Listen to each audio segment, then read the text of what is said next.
எல்லாருக்கும் வணக்கங்க. பல வருஷம் கழிச்சு என்னோட பர்சனல் ப்ரெஸ் மீட்டில் உங்க எல்லாரையும் மீட் பண்ணுறது வந்து ரொம்ப ரொம்ப சந்தோஷமாக இருக்குது. எக்ஸ்டெண்டட் ஃபேமிலியை மீட் பண்ண மாதிரி ஒரு ஒரு நல்ல ஒரு எமோஷன். அடிக்கடி இப்படியே மீட் பண்ணணுன்ட்டு இருக்கு. அதுக்கு நீங்கள் எல்லாரும் கொஞ்சம் சப்போர்ட் பண்ணிங்கன்னா தொடர்ந்து மீட் பண்ணலாம். ஸோ என்னதான் நம்ம படம் ப்ரெஸ் மீட் அப்படிலாம் மீட் பண்ணால் கூட ஒரு பர்சனலாக மீட் பண்ணும்போது நீங்கள் கேட்குற கேள்வியாக இருக்கலாம், இன்னும் கொஞ்சம் இன்ஃபார்மலாக ஃபன்னாக ஜாலியாக எப்பயுமே இருந்திருக்கு எனக்கு. இன்றைக்கும் அந்த மாதிரி இன்ட்ராக்ட் பண்ணுறதுக்கு நான் வந்திருக்கேன். So I hope all of you had good food and comfortable. So will start the கொஸ்டின்ஸுங்க. ஹாய் ஆதி, வாழ்த்துக்கள். தேங்க்யூங்க. ரொம்ப வருஷத்துக்கு அப்புறம் ஈரம் படத்துக்கு அப்புறம் சேம் டைரக்டர் கூட சப்தம் ஒர்க் பண்ணுறீங்க. ஸோ சொல்லுங்கள், எக்ஸ்பீரியன்ஸ் சொல்லுங்கள். ஈரம் என்னோட 2வது படம். அறிவு சாரோட ஒர்க் பண்ணப்போ வந்து ரொம்ப புதுசாக அவரோட தாட் ப்ராசஸே ரொம்ப டிஃப்ரெண்ட்டாக இருக்கும். இந்த வாட்டி ஒர்க் பண்ணும்போது ஒரு புரிதல் 2 பேருக்குள்ளே இருந்தது ஆல்ரெடி. ஒரு ஃப்ரீக்வன்சி வந்துட்டு ஓகே, அவர் இப்படி தான் யோசிப்பார். அவர் ஒரு ஷாட் வந்து பல விதமாக நம்ம வந்து அதை எமோட் பண்ணலாம், எக்ஸ்ப்ரெஸ் பண்ணலாம். ஒரு டைரக்டரை புரிஞ்சுக்கிறப்ப தான் அவர் என்ன எதிர்பார்க்குறான்ற விஷயம் வந்து நம்மளுக்கு தெரிய வரும். ஸோ செகண்ட் படத்துக்கு எப்பயுமே அந்த கம்ஃபர்ட் ஜோன்ன்றது அதிகமாகும். ப்ளஸ் அவரோட விஷுவல் சென்ஸாக இருக்கட்டும், அவரோட மேக்கிங்கோட அந்த நுணுக்கங்கள், டீட்டெயில்ஸ் ரொம்ப ரொம்ப அழகாக பண்ணுவார். ஸோ ஐ தரவ்லி ரொம்ப என்ஜாய் பண்ணேன் இந்த படம் பண்ணுறது அவரோட. வழக்கமாக எல்லா படங்கள்லேயும் ஹீரோயினோட நெருக்கமான காட்சிகள் இருக்கும். அந்த மாதிரி காம்பினேஷன் ஸ்டில்லு வரும். சப்தம் படத்தில் மட்டுமே எப்போவுமே அந்த வவ்வால் கூட நீங்கள் இருக்கிறது இது மாதிரி தான் இருக்குது. சிம்ரன், லைலா, லக்ஷ்மி மேனன் இருந்தும் அவங்கள எந்த ப்ரெஸ் மீட்லேயும் நாங்கள் பார்க்க முடியல. என்ன காரணம்? இந்த படத்தில் அவங்களோட பங்கு என்ன? உங்களுக்கு அவங்களோட காம்பினேஷனில் என்னென்ன காட்சிகள் இருக்குது? லக்ஷ்மி மேனனும் நானும் ரொம்ப நெருக்கமாக இருப்போம் இந்த படத்தில். பட் அது ஒரு மென்டல் ரீதியாக இருக்கும். ஃபிசிக்கலாக வந்து அந்த மாதிரி ஒரு காட்சி இந்த படத்துக்கு தேவைப்படலண்ணே. ஸோ அவங்களோட பங்களிப்பு இந்த படத்துக்கு ரொம்ப முக்கியம். பிகாஸ் ஒரு கேரக்டருமே, சிம்ரன் அவங்களோட கேரக்டர் இருக்கட்டும், லைலா அவங்களோட character, plus Lakshmi Menon, Kingsley, Rajiv Menon sir, MS Bhaskar sir, எல்லாரோட கேரக்டர்ஸும் வந்து அறிவு சார் எப்பயுமே வந்துட்டு ஒரு அழகான ஒரு பிகினிங், ஒரு ஃபினிஷிங், அதுக்கு ஒரு மீனிங்ஃபுல்லான ஒரு ஒரு அண்டர்லைன்ன்றது எப்பயுமே பண்ணுவார் அவர். அந்த மாதிரி படம் பார்க்கும்போது உங்களுக்கு தெரியும், இது அந்த ஒரு லவ்வை நோக்கி போகிற ஒரு படம் கிடையாது. ஆனால் லவ் இருக்கும், ரொம்ப ரியலிஸ்டிக்காகவும் ரொம்ப யதார்த்தமாக இருக்கும். ஸோ இப்போ ஆஃபீஸில் ஒரு லவ்னு வச்சுக்கோங்களேன், நம்ம கொலீகை நம்ம லவ் பண்ணும்போது அங்கே போயிட்டு நம்ம சினிமாவில் பண்ணுற மாதிரி பண்ணிக்கிட்டு இருக்க மாட்டோம். ஒரு கான்வர்சேஷன் இருக்கும். அந்த ஒரு சின்ன கான்வர்சேஷனில் நம்மளுக்கு அவங்கள பிடிக்குன்ற விஷயம் நம்ம கன்வே பண்ணுவோம். 2 பேருமே நம்மளோட ஒப்பீனியன் ஷேர் பண்ணிப்போம். அந்த மாதிரி ஒரு ரியலிஸ்டிக்காக அழகான ஒரு லவ் கண்டிப்பாக இதில் இருக்கும்ண்ணே. ஃபிசிக்கலாக ஒரு நார்மலாக ஒரு கமர்ஷியல் படத்தில் வர மாதிரி இந்த படத்துக்கு தேவைப்படல. ஆதி, ஹாய். Hi sir. ஹாய். ஈரம், அரவான், மரகத நாணயம் நிறைய அழகான படங்கள் தமிழில் பண்ணியிருக்கீங்க. பட் தெலுங்குல நம்பர் ஆஃப் மூவிஸ் ஜாஸ்தியாக இருக்குது. வருஷத்துக்கு 2 படம் 3 படம் பண்ணிட்டு இருக்கீங்க. ஏன் தமிழில் மட்டும் கேப், நிறைய படங்கள் பண்ணலை? அப்படியாங்க? நான் பார்க்கவே இல்லையே. ஐ டென்ட் see that. எனக்கு தெலுங்கு, தமிழ் அப்படின்னு அதை டிஃப்ரென்ஷியேட் பண்ணி நான் பார்த்ததில்லை. மேபி எனக்கு அந்த கேல்குலேஷன் நான் பண்ணவே இல்லை. ஒரு கதை சொல்ல வரும்போது எந்த மொழியில் சொல்கிறாங்கன்றதை விட கதை எப்படி இருக்குன்னு பார்க்குற ஒரு கண்ணோட்டம் தான் இருந்து. ஒரு கதை சொல்லும்போது எவ்வளோ உண்மையாக அந்த கதையை சொல்கிறாரு, அது எந்த மொழியில் இருந்தாலும் அந்த மொழி நம்ம தெரிஞ்சிருந்தோம்னா அது வந்து பிடிக்கும் எனக்கு. ஸோ வீடு இங்கே தான், கல்யாணம் இங்கே தான் பண்ணேன், ஸ்கூல், காலேஜ் எல்லாமே இங்கே தான், ஃப்யூச்சர் கூட இங்கே தான். அங்கேருந்து ஹிந்திலேருந்தோ இல்லை தெலுங்குலேருந்து படங்கள் வரப்போது அது நல்லா இருந்தால் கண்டிப்பாக பண்ணணுன்னு ஆசையாக இருக்குது. பட் தமிழில் வந்துட்டு இந்த வருஷம் கண்டிப்பாக நிறைய படங்கள் இருக்குது பாலாஜி. ஸோ மரகத நாணயம் 2 இருக்குது. அதுக்கப்புறம் டிஸ்கோன் இன்னொரு ப்ராஜெக்ட் ஒன்று டேக் ஆஃப் ஆகுது. தென் சப்தம். I think this year will be full. அடிக்கடி மீட் பண்ணணும்னு ஆசையாக இருக்குன்னு சொன்னேன்ல, அது கண்டிப்பாக நடக்கும்னு தோணுது எனக்கு. கண்டிப்பாக நாங்களும் காத்துட்ருக்கோம். அண்ட் ஈரம் அறிவழகனோட 2வது படம் ஒர்க் பண்ணீங்க. And after long break 10 years கழிச்சு இந்த படம். ஸோ உங்கள் டேரக்டர் எப்படி பார்க்குறீங்க? அண்ட் ஒர்க்கிங் எக்ஸ்பீரியன்ஸ் எப்படி இருந்தது செட்டில் அந்த மீண்டும் ஈரம் டீமோட? எனக்கு ஈரம் அறிவு சார் வந்து அந்த படம் முடிஞ்சக்கப்புறம் we've always been great friends. அது 2 பேருமே வந்து படம் பண்ணல, ஆனால் ஒரு க்ளோஸான ஒரு ஃப்ரெண்ட்ஷிப், ஒரு பாண்ட்ன்றது இருந்துகிட்டே இருந்தது. நிறைய படங்கள் நடுவில் பேசுவோம் பண்ணணும் அப்படின்ட்டு. பட் படம்ன்றது நாங்கள் 2 பேரும் மட்டும் நினச்சா பார்த்தாது இல்லை, ஒரு டீம் ஒன்று வரணும் அதுக்கு. ஸோ இந்த படத்துக்கு கரெக்டாக அது அமைஞ்சது. அண்ட் ஐ திங்க் இதுக்கப்புறம் வந்துட்டு நிறைய படங்கள் சீக்கிரமாக பண்ணணும் அப்படின்ற ஒரு இன்ட்ரெஸ்ட் எனக்கு இருக்குது. அது கடவுள் புண்ணியத்தில் I think if it happens I'll be very happy to work with Arivu sir again and again and again. Because extraordinary film maker. படம் ஹிட்டு நல்லா இருக்கு, அது பக்கத்தில் வைக்கலாங்க. ஒரு படம் ஒர்க் பண்ணும்போது ஒரு ஆள் அதாவது அவர் பர்சனல் லைஃப்பை விட்டுட்டு ஒரு படத்துக்கு எவ்வளோ ஃபோக்கஸ் பண்ணுறாரு அப்படின்னும் போது பார்க்குறது ரொம்ப சந்தோஷமாக இருக்கும். அந்த மாதிரி படங்களை நம்மளும் பங்காக இருக்கலாமா அப்படின்னு தோணும். இந்த படத்தில் வந்து சவுண்ட் இன்ஜினியராக நடிச்சிருக்கீங்க, இங்கே சவுண்ட் இன்ஜினியராக நடிச்சிருக்கீங்க. அந்த சவுண்ட் அனுபவங்கள் எப்படி இருக்குது? சவுண்டு இன்ஜினியரை பற்றி உங்களோட கருத்து என்ன? Sir paranormal investigator sir. அதாவது பார்க்குறதுக்கு அப்படி தான் இருக்கும். அந்த பூம் ராடு ஹெட்ஃபோன்ஸ் எல்லாம் பார்க்கும்போது சவுண்ட் இன்ஜினியர் மாதிரி தான் இருக்கும். அது படத்தில் கூட ஒரு டயலாக் இருக்கும், யார் சார் ஏதோ எக்ஸிபிஷனுக்கு ஏதோ ஈவெண்ட்டுக்கு ஏதோ சவுண்டு கொண்டு வந்த மாதிரி இருக்கீங்க அப்படின்னு சொல்லுவாங்க ஒரு கேரக்டர். பேரநார்மல் இன்வெஸ்டிகேட்டர்ன்றது புது கேரக்டர் சார். அந்த கேரக்டர் வந்துட்டு இந்தியன் சினிமாவில் இப்போ வரைக்கும் வந்ததில்லை. ஆனால் உண்மையிலேயே வந்துட்டு பேரநார்மல் இன்வெஸ்டிகேட்டர்ஸ் இருக்காங்க. அதாவது ஒரு ஸ்பிரிட்டோட லைசன்ஸ் வச்சுக்கிட்டு ஒரு ஆஃபீஸ் வச்சுக்கிட்டு கம்யூனிகேட் பண்ணுறதுக்கு ஆட்கள் இருக்காங்க. ஸோ அந்த மாதிரி ஒரு ரோல் தான் ப்ளே பண்ணியிருக்கேன். அது கேட்டப்போ எனக்கு ரொம்ப இன்ட்ரெஸ்டிங்காக இருந்துச்சு. நிறைய ரோல்ஸ் ப்ளே பண்ணுவோம் நம்ம ஆக்டர்ஸாக. ஒரு புதுசாக யாருமே ப்ளே பண்ணாத ஒரு ரோல் ப்ளே பண்ணும்போது அது ஒர்க் பண்ணும்போதே ஒரு இன்ட்ரெஸ்டிங் ஃபேக்டர் இருக்கும். ப்ளஸ் அறிவு சார் வந்து நிறைய ரிசர்ச் பண்ணி அதுக்கான விஷயங்கள்லாம் வந்துட்டு எக்ஸ்பிளைன் பண்ணப்ப எனக்கும் புதுசாகவும் இன்ட்ரெஸ்டிங்காக இருந்தது. தெலுங்குல பாலகிருஷ்ணா கூட அகண்டா 2 நடிக்கிறீங்க. அவர் இந்த படத்தை பற்றிலாம் பேசினாரா? அவரோட இது எப்படி இருந்தது? அவர் பார்த்தாருங்க, ட்ரெய்லர் பார்த்தாரு, சூப்பர்గా ఉంది அப்படின்னாரு. 2வது வாட்டி திருப்பியும் போட்டு பார்த்தாரு. ஸோ அந்த படத்தில் அந்த பேட்கான பங்களிப்பு என்ன பண்ணுது அந்த பேட், அந்த கான்செப்ட் பற்றிலாம் தெரிஞ்சுக்கிட்டாரு. ஐ திங்க் தெலுங்குல கூட ரிலீஸ் ஆகுது படம். அவரையும் பார்க்க வைக்கணும்னு ஆசையாக இருக்குது. பார்த்தாருன்னா சூப்பர். அது சார், நீங்கள் வந்து நிறைய படத்தில் ஹீரோ நடிச்சிருக்கீங்க. ஆனால் சில படத்தில் இருந்து negative role and villain character பண்ணுறீங்க. உங்களுக்கு எது பிடிச்சிருக்கு? கேமரா முன்னாடி நிற்கிறது பிடிச்சிருக்கு. இல்லை ஆக்சுவலாக என்ன நிறைய பேர் என்ன சொல்லுவாங்கன்னா, பெரிய ஹீரோ கூட எனக்கு நெகட்டிவ் ரோல் கொடுத்தாலும் சரி வில்லன் ரோல் கொடுத்தாலும் சரி ரொம்ப நல்லா இருக்கு, கம்ஃபர்டபுளாக இருக்கு அப்படி. இல்லை என்னங்க சிம்பிளுங்க. இப்போ நீங்கள் நல்லவர், நான் கெட்டவன் வச்சுக்கோங்களேன். சும்மா கெட்டவனுக்கு வந்து அவன் என்ன வேணாலும் பண்ணலாம். ஆனால் நல்லவன் வந்துட்டு பிரின்சிபல்ஸோட வாழ்வான். ஸோ பிரின்சிபல்ஸோட வாழ்றது வந்து நம்ம நிறைய படங்களில் பார்த்துருப்போம். ஒரு ஹீரோவாக பண்ணும்போது அதுக்கான அதாவது வேரியேஷன்ஸ் ரொம்ப கம்மியாக இருக்கும். கெட்டவனுக்கு அந்த ஒரு பவுண்டரியே இருக்காது, அவன் என்ன வேணாலும் பண்ணலாம். ஸோ அந்த மாதிரி ஒரு ஆக்டரை பார்க்கும்போது வில்லன் பண்ணும்போது கொஞ்சம் இன்ட்ரெஸ்டிங்காக இருக்கும். அது உண்மை. பதில் வரலையே சார். என்ன பதில்? அதானே, வில்லன் பண்ணும்போது இன்ட்ரெஸ்டிங்காக இருக்கும். ஆனால் இப்போ 2 பேருமே வந்து ஒரே மாதிரி தானே இருக்கிறாங்க. ஹீரோவும் வில்லன் மாதிரி தானே இருக்கிறாரு. பல பேர் வந்து படங்கள் அப்படி தானே வருது.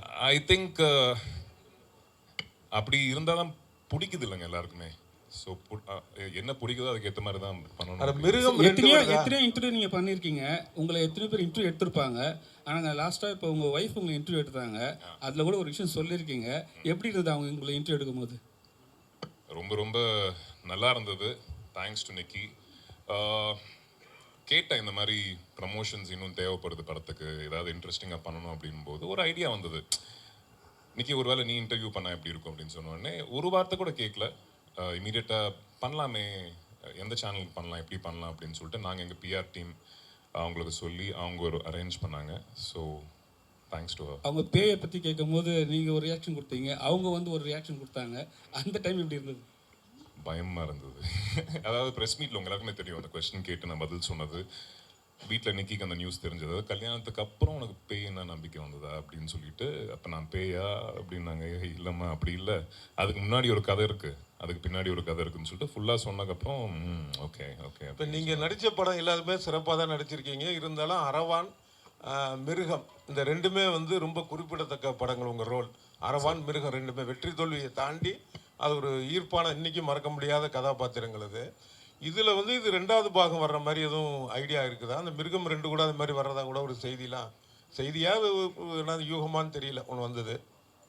இல்லைங்க, அது 2 விதமாக பார்க்கலாம் சார். அதாவது செகண்ட் பார்ட் பண்ணால் கமர்ஷியலாக நல்லா இருக்கும் அப்படின்ற ஒரு இது அது உண்மை. அது ஒரு நல்ல ஓடின படத்தை நம்ம ரெண்டாவது பார்ட் பண்ணும்போது கமர்ஷியலாக நம்மளுக்கு ஹெல்ப் ஆகும் அப்படின்னு தோணும். ஆனால் நல்ல கதை இல்லாமல் போகும்போது அது ஃபர்ஸ்ட் பார்ட்டியே வந்து நம்ம கொஞ்சம் அதோட வேல்யூ கம்மி பண்ண மாதிரி ஆகிடும்ன்ற ஒரு மிருகம் வந்தாங்க சொன்னாங்க.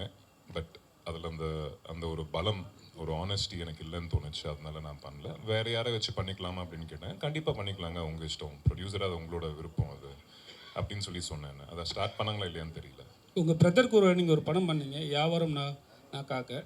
அதுக்கப்புறம் செகண்ட் பார்ட் என்ன இருக்கா, இல்லை அதுக்கப்புறம் உங்கள் பிரதர் கூட ட்ராவல் பண்ணுற மாதிரி ஏதாவது ஒரு ஐடியா இருக்கா? பிரதர் இன்னொரு ஸ்கிரிப்ட் ரெடி பண்ணியிருக்காரு. அவர் வந்து கதை கேட்டேன்னா ஒரு ஆடியன்ஸாக கேட்டேன். ரொம்ப நல்லா இருந்துச்சு, இன்ட்ரெஸ்டிங்காக இருந்தது. அவர் திருப்பி நடிக்க கூப்பிட்டா கண்டிப்பாக போவேன். எனக்கு இன்ட்ரெஸ்ட்டாக இருக்குது நடிக்க. கல்யாணத்துக்கு முன்னாடி வந்து நீங்கள் சோலோவாக கதை கேட்பீங்க, இப்போ வந்து உங்கள் ஒய்ஃப் கூட சேர்ந்து கேட்பீங்களா? லவ் ஸ்டோரி ஏதாவது இருந்தா? இல்லைங்க, அவங்க ப்ரொஃபஷ்னலாக வந்துட்டு எங்களோட we are very independent. But opinion கேட்குறது உண்டு. ஒரு விஷயம் நம்ம கதையாக கேட்கும்போது அவங்ககிட்ட சும்மா ஜென்ரலாக நம்ம ஃப்ரெண்ட்ஸ் கிட்ட சொல்லிப்போம்ல, அந்த மாதிரி சொல்கிறது உண்டு. அவங்க ஒப்பீனியன் அவங்க கொடுக்குறது உண்டு. பட் டிசிஷன் மேக்கிங்ன்றது நான் மட்டும்தான் பண்ணுவேன்.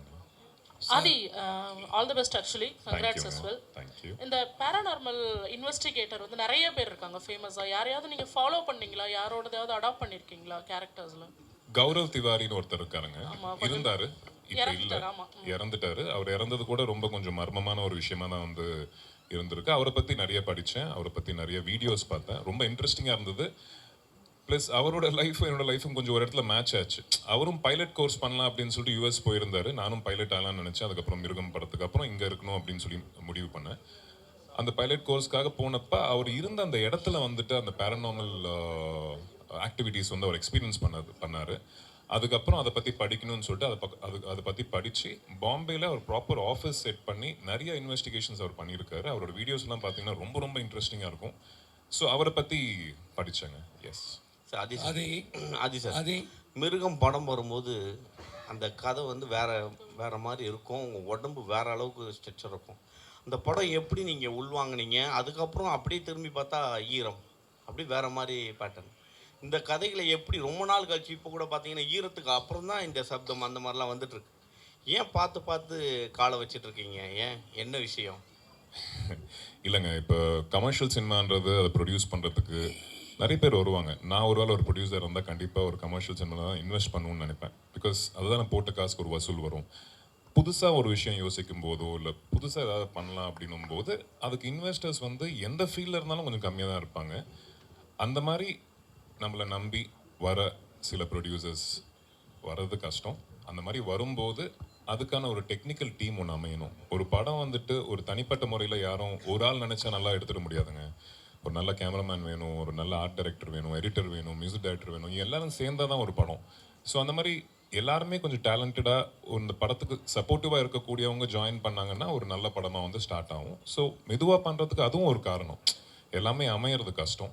ஸோ அமையும் போது பண்ணலாமே அப்படின்ற ஒரு ஏன் அவசரம், மெதுவாகவே பண்ணலாமே, யாரும் கத்தி கழுத்தில் வச்சுட்டு படத்தை பண்ணியே ஆகணும் அப்படின்லாம் இல்லைல்ல. நல்ல படங்கள் வந்துக்கிட்டு இருக்கு.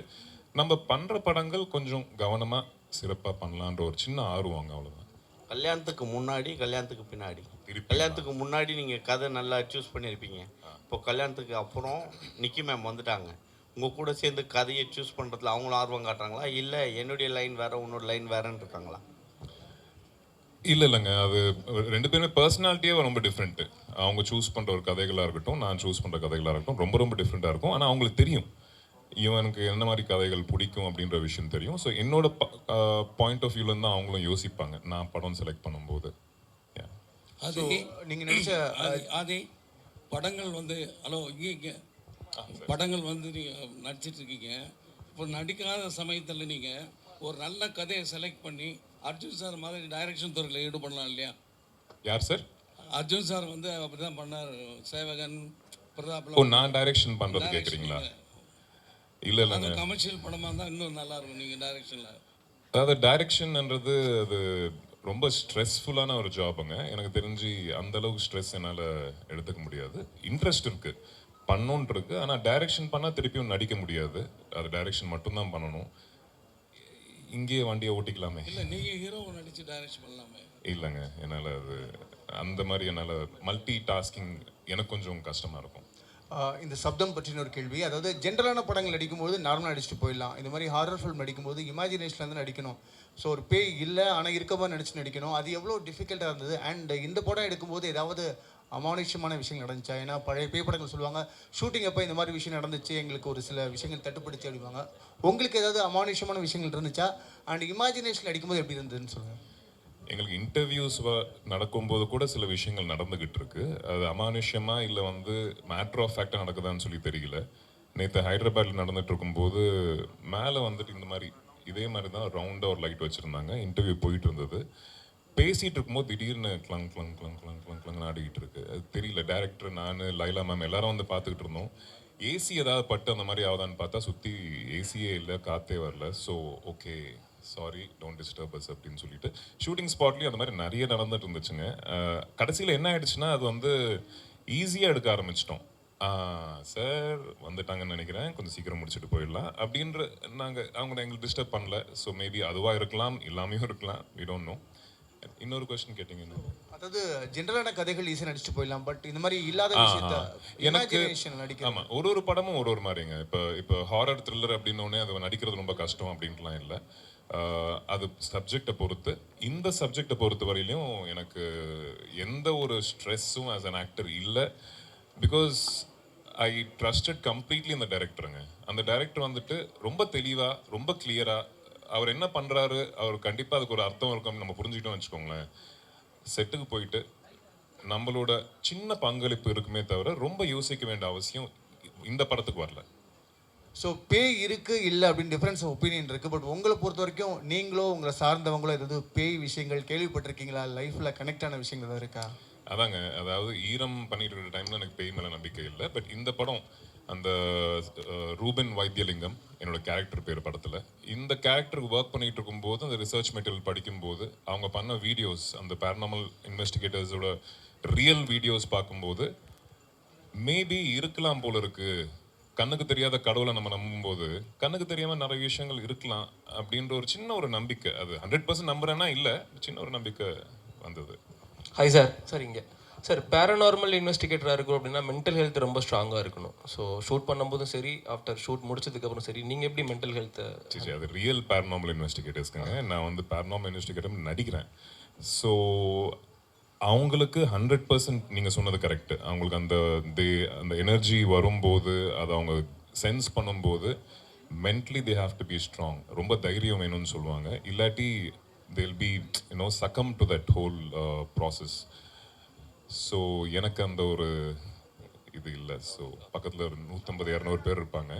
ஸோ அந்த தைரியத்தில் அப்படியே ஷூட் பண்ணிட்டேன். சொல்லுங்கள் சார். மரகத நாணயம் எப்படி இருக்க போதா, எப்போ வரப்போதா? நெக்ஸ்ட் மந்த் ஷூட்டிங் ஸ்டார்ட் பண்ணுறோங்க.